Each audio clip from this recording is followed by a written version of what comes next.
Cenário Rural. Regularização fundiária aqui no estado do Tocantins, principalmente. Porque esse tema em si, é um tema que vem levantando muitas dúvidas, trazendo em si, até mesmo posso dizer, com ele aqui na minha frente nesse momento, muitas causas e muitas das vezes por desinformação. Então hoje a gente trouxe esse tema para falar, como eu já comentei tanto num outro programa que ele esteve presente. Volto a repetir, o Araão, que é especializado em advocacia no agronegócio. Hoje o escritório dele é um escritório especializado, então a gente sempre tem esse cuidado e esse respaldo de estar trazendo os melhores profissionais do segmento para a gente estar batendo esse papo. Araão, primeiro, muito obrigada por estar aqui, por ser parceiro nosso, todas as vezes que a gente precisa. Eu só passo um oi no WhatsApp, você sempre me responde, isso é muito importante, né, pessoal? Vamos combinar. E é isso, muito obrigado sempre pela sua parceria. Tema gostoso da gente conversar hoje? Boa tarde, Carol. Tema ótimo e extremamente importante para a evolução do agronegócio no nosso estado. Regularização fundiária é o tema da moda já há uns 2 anos e que a gente vem tentando de todas as formas evoluir na questão da regularização fundiária. Para a gente produzir e produzir com qualidade, a gente precisa ter terras regularizadas e aqui no Tocantins é um desafio. Eu brinco muito com os amigos de fora, dos outros estados, colegas advogados, colegas lá do meu estado, do Mato Grosso do Sul, que comprar terra aqui no Tocantins não é a mesma coisa que comprar uma terra lá no meu estado. Lá no meu estado, me comprar uma terra, eu vou lá, puxo, pego uma certidão de matrícula, tá lá, tá com o referenciamento ok, não tem nenhum ônus, posso comprar de olho fechado, não preciso nem ver a propriedade, né? Não preciso nem ver a terra. Aqui no Tocantins é diferente. A gente precisa fazer uma análise toda com relação aos documentos, aos processos administrativos que geraram títulos dominiais, que viraram registro, enfim, é um trabalho a mais que a gente precisa observar. Araão, e você vê o empenho hoje, você como advogado trabalhando nesse segmento, você vê o empenho do estado hoje na busca dessa regularização? Você vê o empenho do produtor, o produtor precisa, porque ele precisa do documento da fazenda dele. Mas você vê o estado, você vê os órgãos responsáveis se empenhando, buscando até mesmo uma facilidade. Quando eu falo facilidade, realmente numa questão processual, para estar atendendo? Sim, existe. Mas tudo é muito burocrático, né? Quando a gente fala em estado, a gente tem que observar em União, Brasil e Estado Tocantins. No âmbito nacional, a gente hoje vige uma lei de 2009 ainda, que fala sobre regularização fundiária, e é uma lei extremamente burocrática. Já há 2 anos vem se lançando algumas legislações que simplificam essa regularização fundiária. A gente teve no ano de 2019 uma lei de autoria do nosso senador aqui pelo Tocantins, Irajá Abreu, que já retirou a exigência de georreferenciamento para algumas situações. Em dezembro do ano passado, a gente teve uma medida provisória do governo federal, que é a medida MP 910, que era um marco, facilitava muito a regularização desses imóveis rurais, porém, por discussões, enfim, discussão política, discussão de visões, de divisão sobre o projeto, e em razão do Covid, essa lei ela caducou, ela perdeu seus efeitos, ou seja, era um marco legal para a gente regularizar as áreas de interesse da União. Depois que essa medida provisória 910 caducou no Congresso Nacional, foi proposta uma nova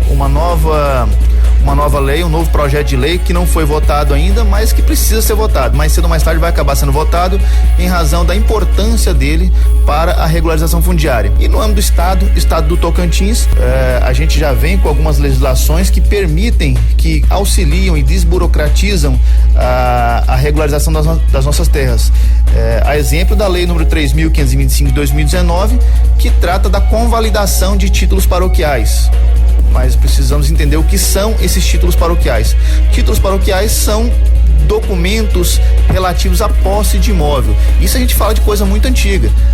Em 1850 a gente teve 1850 a gente teve uma importante legislação aqui no Brasil, assim que o Brasil deixou de ser império e passou a ser república, foi a chamada Lei de Terras, onde o Brasil não conhecia as suas terras, não tinha nenhum cadastro sobre os seus imóveis.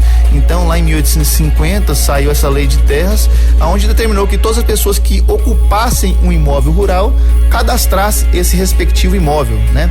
Então a pessoa que ocupava o imóvel, e eram imóveis enormes para aquela época, o Brasil não era totalmente ocupado naquela época, a pessoa ela ia até a paróquia, até o pároco do município, né?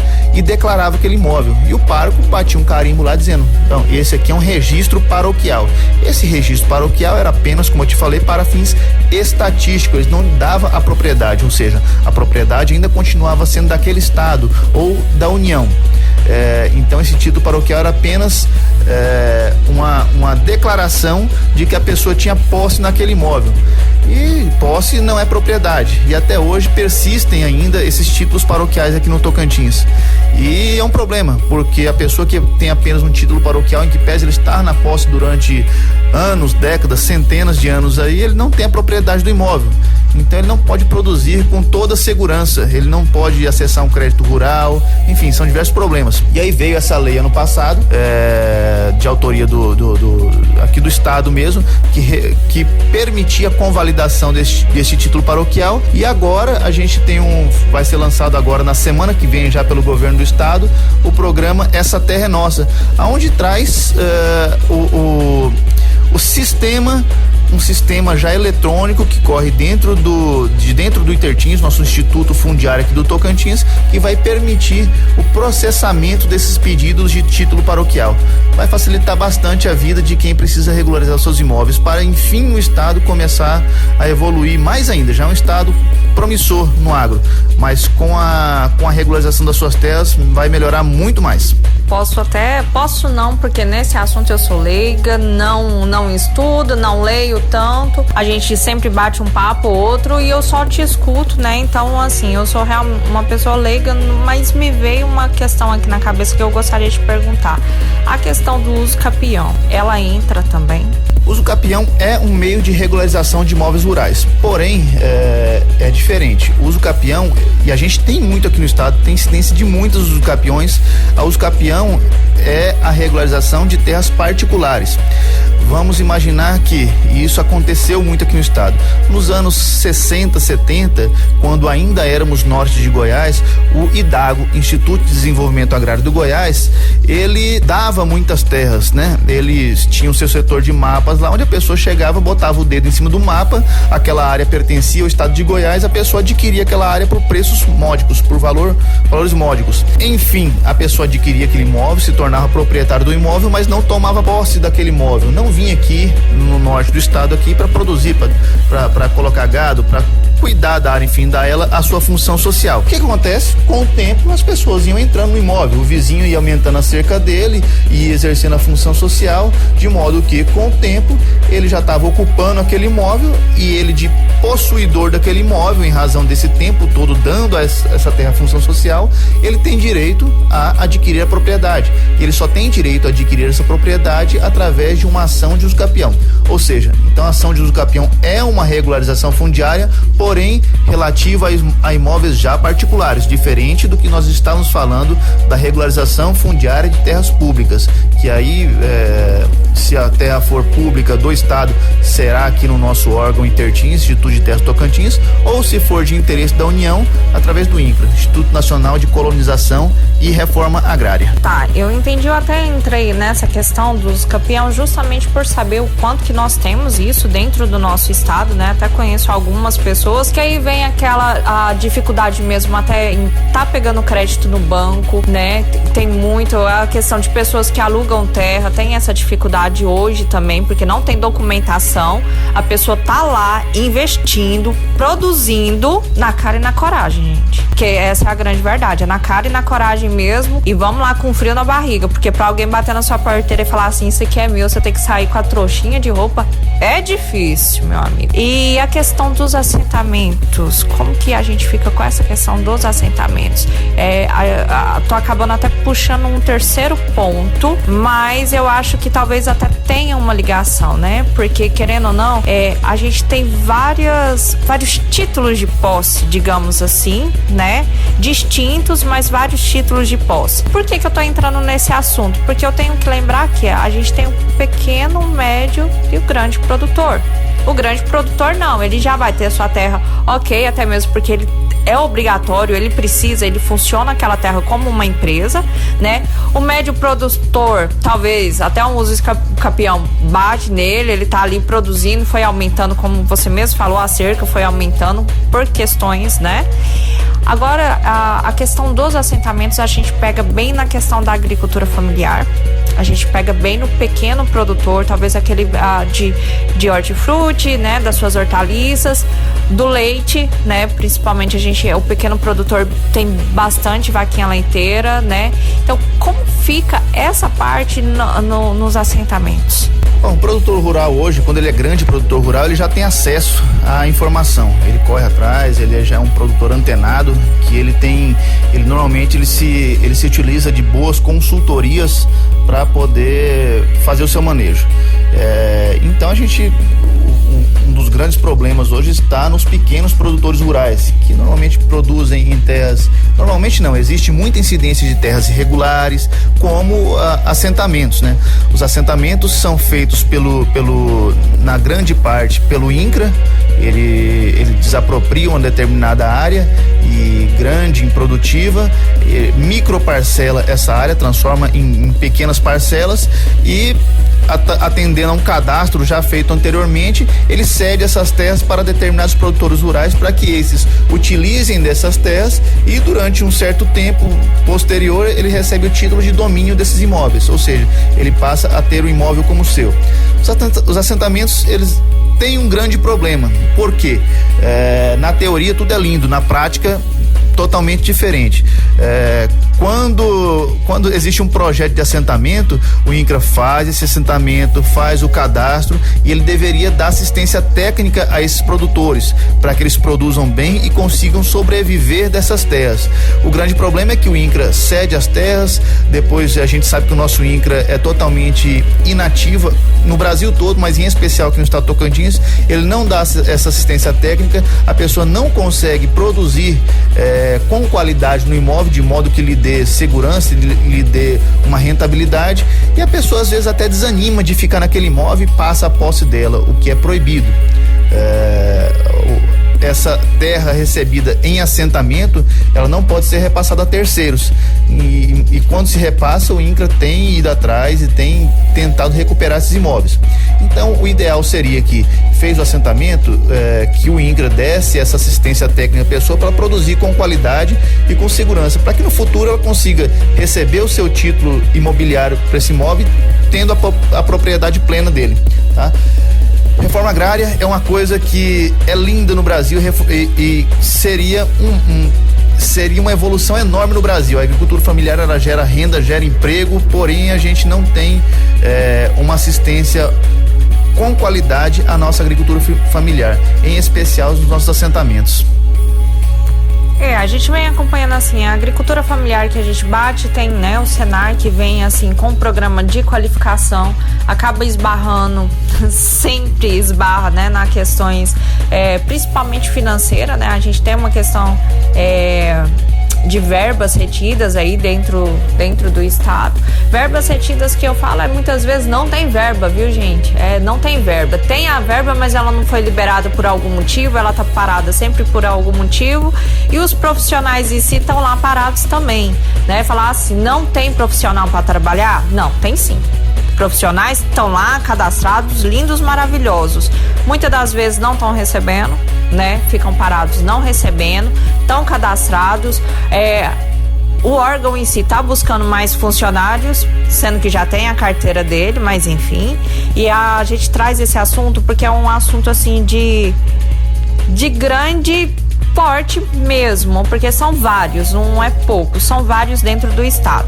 Uma outra questão que chega a ser essa questão do assentamento também, mas eu quero te perguntar nesse momento, porque, por exemplo, eu tenho conhecimento, principalmente na região do Bico do Papagaio, várias terras pequenas, assim, um alqueire, 2 alqueires ali, muitas das vezes são repassados e a pessoa fala, não, eu quero 10 mil reais aqui no meu alqueire, né? Então você compra 2, você compra uma chácara ali, um sítiozinho bom por 20 mil contos, né? Digamos assim.